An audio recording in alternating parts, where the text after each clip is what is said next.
De l'art, c'est l'histoire d'une femme et de son art.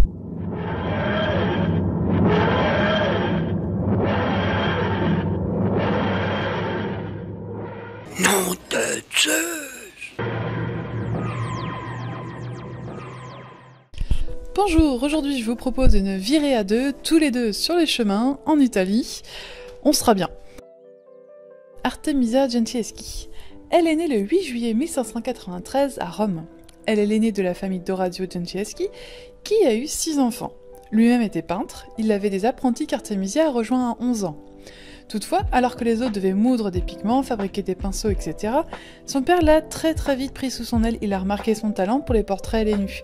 Il entreprend alors de la former en secret au métier de peintre. À 15 ans, elle se met à l'école du caravagisme. Comme il est interdit par la papauté de déshabiller des modèles féminins, elle est alors son propre modèle. Elle a aussi aidé son père et un certain Tassi à peindre les musiciennes du plafond du Casino des Muses. Sauf que ce Tassi n'est pas exactement quelqu'un de sain, de recommandable, bref c'est un odieux personnage, va-t-on dire. Il se vante d'avoir tué son épouse et viole à répétition Artemisia pendant 9 mois tout en lui disant qu'il va l'épouser. Spoilers!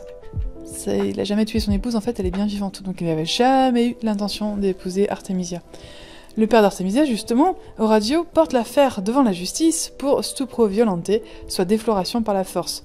Artemisia, elle, est obligée de subir interrogatoire et torture pour vérifier qu'elle dise bien la vérité. Tout cela va durer 9 mois, vous imaginez le traumatisme, et Tassi sera condamné à l'exil. Mais, et oui forcément il y a un mais, il ne purgera pas sa peine car protégé par des mécènes.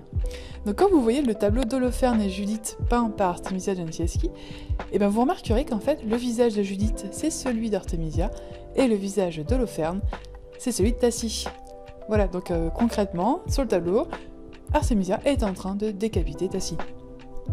Elle partira alors à Florence sous le nom d'Artemisia Lomi, en compagnie de Pier Antonio Statezzi, lui-même peintre, avec lequel elle se marie. Il y en a pas mal à l'époque qui disaient que c'était par rapport au scandale de l'affaire portée par la justice, donc elle a été plus ou moins obligée de se marier avec lui. Parce que c'est elle qui a subi les violences, mais bon. Là-bas, grâce à la recommandation de son père, elle réalise les commandes du grand-duc Cosme II de Médicis. Elle y commence également et elle esquissera ce dernier représentant en fait Francesco Maria Maringhi, qui deviendra son amant et à la mort de son mari et selon la rumeur, son époux à Naples. Elle rencontre également Galilée, qui la fait rentrer à l'Accademia del Disegno.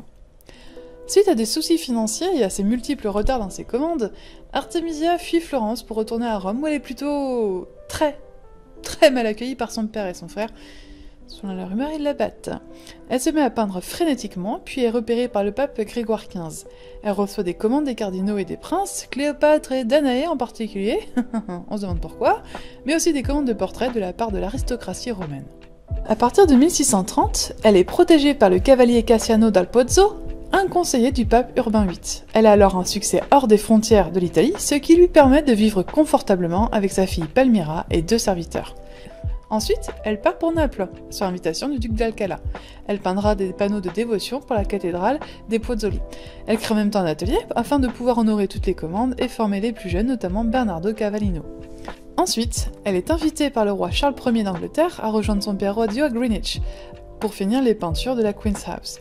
Cependant, il décède peu après son arrivée. En 1640, elle retourne à Naples, apparemment mécontente de son séjour en Angleterre. En même temps, tu viens de perdre ton père et en plus tu passes d'un climat napolitain à un climat anglais. Ça pousse un peu la dépression quand même. Hein. En revenant dans son atelier, elle laisse de plus en plus de place à ses collaborateurs. Elle décède en 1656 à 63 ans. Elle est enterrée à Naples, alors qu'elle avait demandé Rome. Mais on l'a mise à Naples. J'essaie de vous faire découvrir sous un format plutôt court des personnes en fait, des femmes qui ont été effacées de l'histoire, notamment au niveau des arts, et j'avais envie de commencer par Artemisia parce que ses peintures me parlent pas mal, j'aime beaucoup ce qu'elle fait, ce qu'elle a pu faire au niveau des couleurs, au niveau des lumières, au niveau de tout ça, je trouve ses peintures très fortes, et puis voilà, puis mettre un peu du beau aussi. Bon, c'est vrai que les sujets sont pas toujours très rigolos chez Artemisia, mais voilà, mettre du beau un peu dans les images qu'on voit, et j'espère que ça vous plaît. Si c'est le cas, j'attends vos retours, si c'est pas le cas, j'attends vos retours aussi, et je vous dis à bientôt pour un nouveau podcast, et je pense que là on partira avec la royauté. Voilà, je vous dis à bientôt.